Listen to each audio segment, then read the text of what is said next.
পাকিস্তানের একজন গ্যাংস্টার আছে দাউদ ইব্রাহিম, তো ঢাকা হাটে এই ধরনের দাউদ ইব্রাহিম চলে এসেছে। এই কার কথা বলতেছ? নামটা পয়সা বলো, কার কথা বলতেছ? ওই বেটা, কার কথা বলতেছিস তুই? আব্বাস উদ্দিন ওরফে মির্জা আব্বাস। বাংলাদেশের সবচেয়ে বড় আলেম আল্লামা মির্জা আব্বাস। খালি উল্টো পাল্টার কথা কয়, মানে পায়ে পাড়া দিয়ে ঝগড়া করতে চায়। আমার বাসা আপনারা এসে চা খাই যান, চা খান, নাস্তা খান, দুই এখানে সব খাবো। জীবনে নিরাপত্তার হুমকিতে আছি। ও যে আগে বলে তুই কই আসিস, ঘরে আয়, তোর দেখে ছাড়বো, এখন বলে বিরিয়ানি খাওয়াবে, এটা বলে ডাকতে চায়। ইনশাল্লাহ জয়ী হয়ে বিরিয়ানি নিয়ে যাবো। এটা এগুলো হলো প্রচ্ছন্ন হুমকি দিচ্ছে, ইনডিরেক্ট হুমকি দিচ্ছে।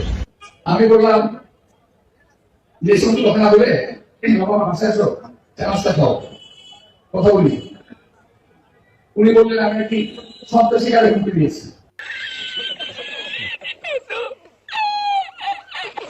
ওনাকে শিক্ষার্থীরা ডিম মেরেছেন, আপনারা বলেন ডিম মারলে কারো কি মাথা ফেটে যায়?